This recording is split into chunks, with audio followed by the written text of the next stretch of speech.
Whether or not you're a fan of Lil Yachty, his rise to fame is undeniable. Here I'm going to break down how he came up so you can do the same. Lil Yachty dropped out of college in the fall of 2015 to start focusing on rap full-time and never looked back. In his first year as a full-time rapper, he was named a 2016 XXL freshman class, made a platinum-selling record, Broccoli, with D.R.A.M, has worked with the likes of Chance the Rapper, Migos, Gucci Mane, and was signed by one of the best managers / record labels in the game, Coach K and Quality Control. In this video, we're going to break down Yachty's rise and showcase some of the key reasons why I believe he popped off the way he did. Even before Yachty started pursuing music full-time, he knew he wanted to become big and wasn't willing to sacrifice his individuality.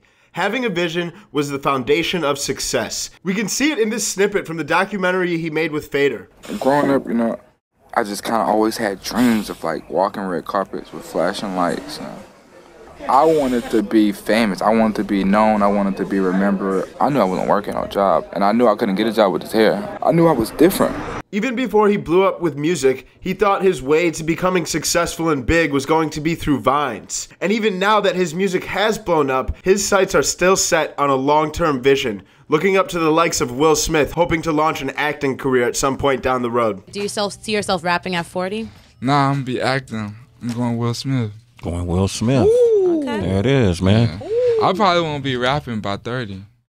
Really?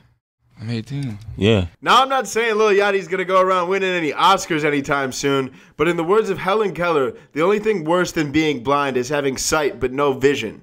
The uniqueness that is loved today wasn't always so. In college, dude was miserable. It might even be safe to say he was flat out depressed. Check it. People always talk about how fun college is and shit. Which seemed like everyone there was having a good time. I felt like I was the only one miserable.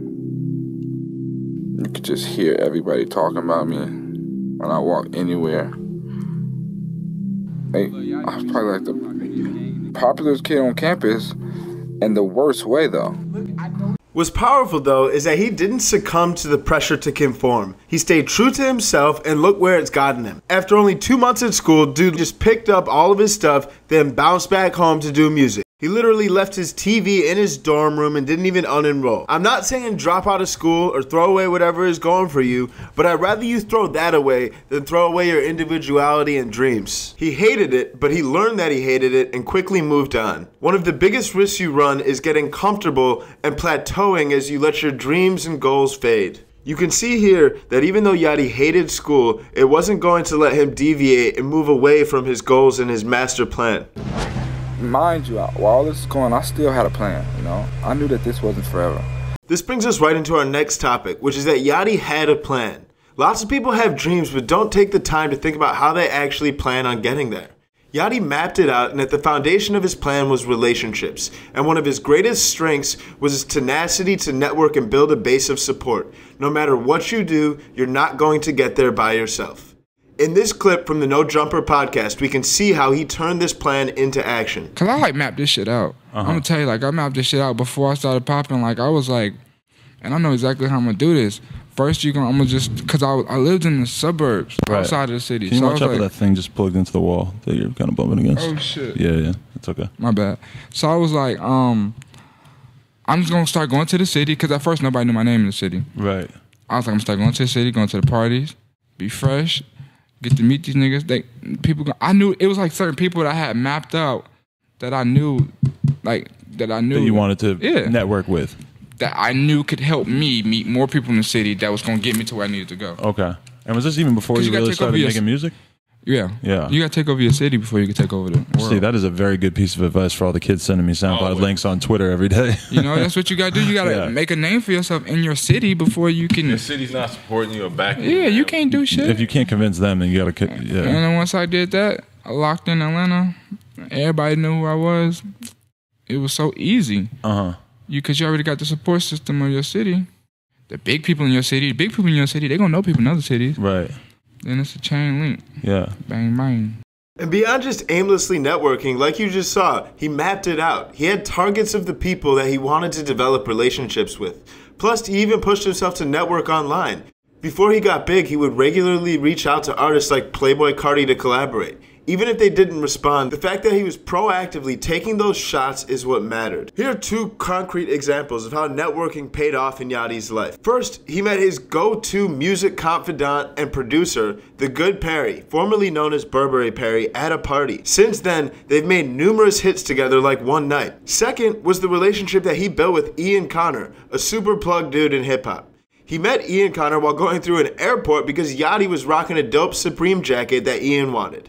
After nurturing that relationship, Ian got Yachty a spot at Kanye West's Yeezy Season 3 fashion show at Madison Square Garden, which was no doubt one of the inflection points in Yachty's rise, as it was seen by many as an endorsement by Kanye and ended up being one of Yachty's first jumps into mainstream media. These are just a couple stories. There's no doubt that there's definitely more. Even if you don't know and are kind of unsure of exactly what you want to do, one of the best things you can do right now is start building relationships with the people that are already doing awesome stuff in the space you want to be in. Beyond networking, another invaluable aspect of Yachty's come up that we're about to break down is how Yachty built a powerful brand loved by some and hated by others, so that way you can do the same.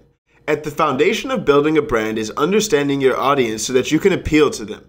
So before we break apart the pillars of Yachty's brand, first let's hear Rap OG and Yachty's manager Coach K talk about Yachty's unique ability to build a brand that unites multiple niche audiences. Once I sat down with Yachty, like, oh, he's it. You know what I'm saying? Like, hands down, he's it. He's going to be the voice of the youth that can connect the regular kid, the hipster kid, the hood kid. Like, he's going to be the one that can connect it. Right. Because his music touches everything. With that said, now I want to deconstruct what I believe to be a couple of the core pillars that played a monumental part in uniting those different communities and building his brand. The four pillars are positivity, a nautical theme, being straight edge, and appealing to the meme age of the internet. We'll start with positivity. From his personality to his sound, positivity plays a key part.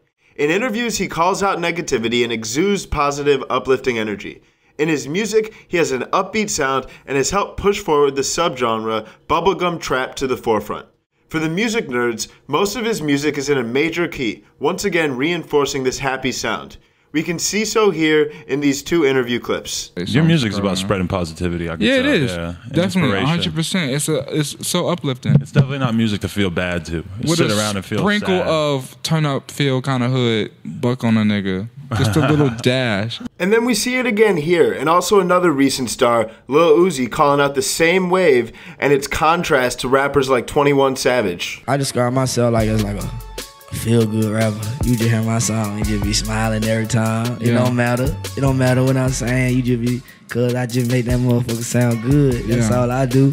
I get in that booth and make it sound good. You hear me? Yeah, I make positivity music. The opposite of 21.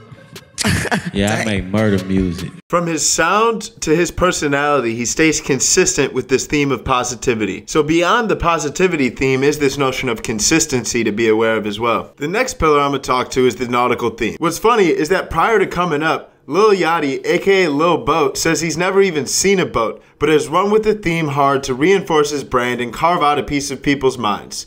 Whether it's his name, wearing Nautica, or being on boats and videos, having this consistent branding makes it easier for him to stick. Even Ebro, who has tons of internet beef with Yachty, really respects the merit of this brand that Yachty has built. What's this obsession with the whole nautical theme? Where does that come from? It's just like a brand. I had never even seen a boat. And I've seen a lot of boats now, but at the time, it was just something cool I just thought that I could bring back. So he came, he's not like, this kid, he knows what he's been around. He's seen it. He knows what he's doing. And that's why he's saying, I started a brand, I had an idea, and now he's got a whole thing, Lil Boat. And who doesn't like vacations? Who doesn't like yachts? Who doesn't like vacations and having a good time? So once again, we see the uniqueness and consistency in Yachty's brand. The next pillar to talk to is Yachty being straight edge. You don't drink. Or smoke. You don't smoke. Nope. And you don't fuck. Shit. Yeah, okay. So you are straight edge. In a world where it's hard to find a song without a rapper talking about popping Zans and being double cupped up sipping lean, Yachty doesn't even drink or smoke. Just another unique value proposition that gives fans something to latch on and talk about. Last but definitely not least, Yachty has done a great job of appealing to the internet's love of memes. Whether it's through the visuals in Yachty's videos like One Night, which popped off and currently has over 35 million views, or simply through Yachty's red hair and positive energy. He, as a brand, is shareable. Regardless of what your pillars are, it's important to identify the pillars and values of the brand you're looking to create. It's these same pillars that will help you resonate with an audience and become the reason your audience loves to talk about you and has your back. Beyond building a solid brand, Yachty has also been great at building awareness and getting press through two really valuable tactics. One, he uses conflict to his advantage. Yachty has gotten lots of hate from folks who are hip-hop purists trying to uphold traditional styles of rap. Instead of pushing this under the table, he's gone so far to perpetuate the debate by saying that rap has changed and even takes pride in not knowing many Biggie and Tupac songs. I'm not taking a stance on the issue, and that's not the point. The point is that this conflict has created yet another discussion point for media outlets, which as a result has led to more awareness for Yachty. Number two, he works with already existing communities. We see this a lot when artists do exclusive releases with sites like World Star Hip Hop. But Yachty has taken it even further and gone so far to actually co-create content with entities that already have existing and targeted followings. Lots of what's in this video came out of the documentary that he co-created with Fader. Regardless of what kind of brand you're trying to build, if you focus on using conflict to your advantage and find ways to collaborate with existing communities, it's going to help propel your growth as a brand. Last but not least, I want to bring this all full circle and talk about the value of starting small. Lots of people get intimidated and procrastinate on their goals and dreams because it seems like a lot, and it is. But the journey of 1,000 miles begins with one step. The one-night track that helped Yachty come up was recorded in a garage. No joke, the version that gets radio play to this day was recorded in a garage. If you want to come up, start small, build relationships, and create. Who knows, maybe one day you'll come up as hard as Lil Yachty. If you like this video, we'll be doing more, so subscribe and don't hesitate to pass it on to another person you know who's trying to come up. May the hustle be with you.